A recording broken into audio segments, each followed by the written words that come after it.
আজকে 1 জুলাই ডক্টর বিধানচন্দ্র রায়ের জন্মদিবস এবং মৃত্যু দিবসে উনার রাতুল চরণে শতকোটি প্রণাম জানাই আরজি করের ডক্টর মৌমিতা দেবনাথকে।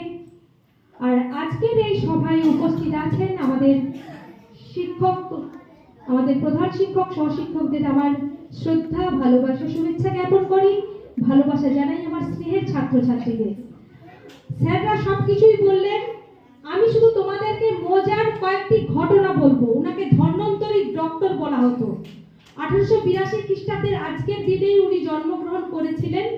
উনাকে কেন ধন্বন্তরী ডক্টর বলা হতো তার কয়েকটি মজাদার ঘটনা বলবো। মানে উনি রোগী না দেখেই, মানে রোগী দেখেই না স্পর্শ করেই বলে দিতে পারতেন কি হয়েছে। একবার বলি, একজনের খুব মাথা যন্ত্রণা হচ্ছে, প্রচুর মাথা যন্ত্রণা, সব জায়গায় ডক্টর দেখিয়ে দিয়েছেন কিন্তু কিছুতেই ভালো হচ্ছে না।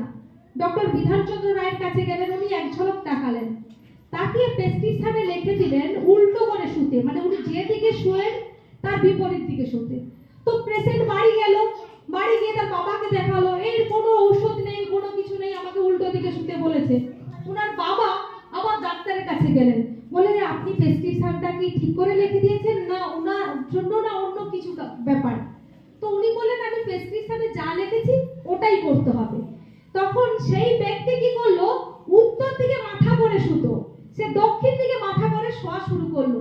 15-20 দিন শোয়ার পর দেখা গেল যে তার মাথার যন্ত্রণা অটোমেটিক্যালি চলে গেল।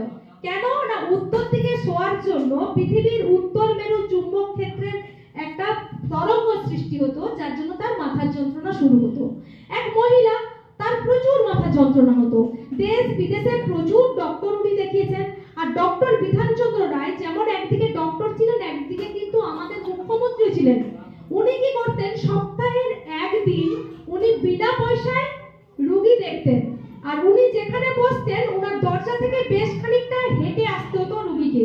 উনি হাঁটার সময় লক্ষ্য করতেন, তো একজন এলেন, উনার চারদিকে মাথা, মানে একজন মহিলা চারদিকে ডক্টর দেখে কিছুতেই মাথা যন্ত্রণা কমছিল না। উনি যখন বসলেন তখন বললেন যে আপনার তো 24 ঘন্টা মাথার যন্ত্রণা হচ্ছে। তখন বললেন, হ্যাঁ ডক্টর বাবু, আমার তো 24 ঘন্টা মাথা যন্ত্রণা। আপনি কি করে জানেন আমার মাথা যন্ত্রণা হচ্ছে? বলছে সিঁদুর পরা, তুমি যে সিঁদুরটা পরো ওই সিঁদুরটা পরবে না।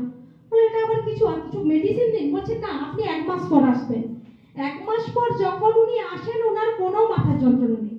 মানে সিঁদুরটা যে পরতেন সেই সিঁদুরটার কেমিক্যালটা ওনার মানে শরীরের প্রবলেম করাতো, যার জন্য ওনার মাথা যন্ত্রণা হতো। আর একটি মজাদার একটা ঘটনা বলি। একজন তোমাদের মতো একটি ছেলে, 16-17 বছরের একটি ছেলে, কি আর একটু বয়স বেশি হবে, একটা সময় খাওয়া দাওয়া বন্ধ করে দিলেন, শুধু জল খেতেন, শুধু জল, প্রত্যেক দিন 10-12 লিটার জল খেতেন। আর কি হতো, মাঝে মাঝে মানে পেটের প্রবলেম, মানে পেটের যন্ত্রণা হতো। তো ডাক্তারের কাছে নিয়ে গেল, ডাক্তারবাবু এ তো কিছুই খেতে চাইছে না, সারাদিন শুধু জল জল জল খায়। বলছে ওকে বাড়ি নিয়ে গিয়ে উপুড় করে নিচে 1 বালতি জল দিয়ে রাখবে, ওকে একটা উঁচু জায়গায় উপুড় করবে এবং ওর মুখের সোজা 1 বালতি জল রাখবে। বলে এটা আবার কিছু হয় নাকি? বলছে হ্যাঁ হয়, এটা করবেন ভালো হয়ে যাবে।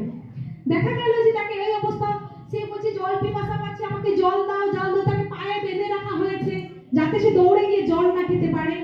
বেশ কয়েক ঘন্টার পর দেখা গেল তার মুখ দিয়ে শামুক বেরোলো। অর্থাৎ কি, সে নদীতে বা পুকুরে স্নান করতে গিয়ে তার জলের সঙ্গে শামুকটা পেটে চলে যায়। সেই শামুকের তো প্রচুর জলের দরকার, যার জন্য সে সারা দিন জল খেতে থাকতো। তারপর তার সমস্যা দূরীভূত হয়ে যায়। একবার উনি লন্ডনে যান ডাক্তারি পড়ার জন্য।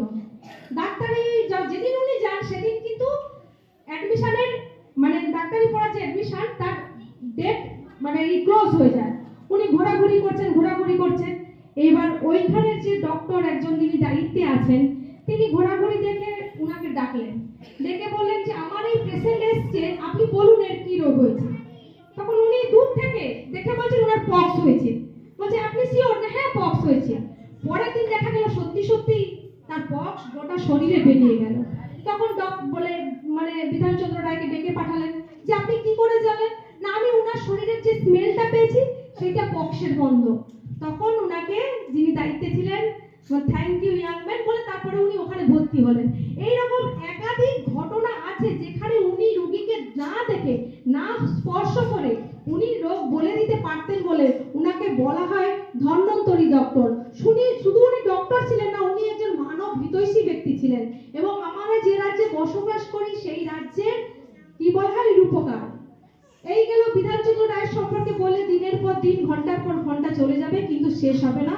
তো যাই হোক, আজকের দিনে শুধু বিধানচন্দ্র রায় নয়, আমরা সমস্ত ডক্টরদেরকে শ্রদ্ধা জ্ঞাপন করব। আমাদের যখন চারিদিক অন্ধকার হয়ে যায়, যখন আমরা সব রাস্তা বন্ধ, তখন এই ডাক্তারি হয়ে ওঠে আমাদের আশার প্রদীপ।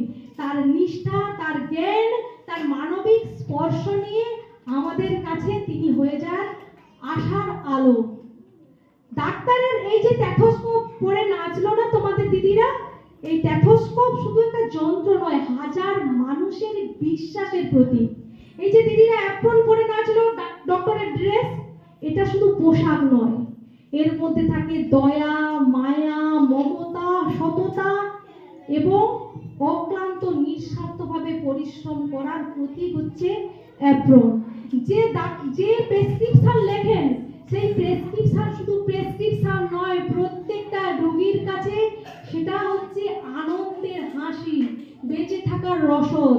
তাই মুমূর্ষু রোগীকে সেবা করে আমাদেরকে ভালো রেখেছেন সেই ডক্টর সমাজকে আমার অন্তরের অন্তঃস্থল থেকে শ্রদ্ধা, শুভেচ্ছা, ভালোবাসা জ্ঞাপন করি। ওনারা সুস্থ থাকুন, ভালো থাকুন, ওনারা সমাজের ধারক বাহক হয়ে আমাদেরকে সুন্দর রাখুন, এই কামনা জানিয়ে ওনাদের প্রতি শ্রদ্ধা জ্ঞাপন করে পুনরায় সবাইকে সম্মান জানিয়ে আমার বক্তব্য এখানে শেষ করছি।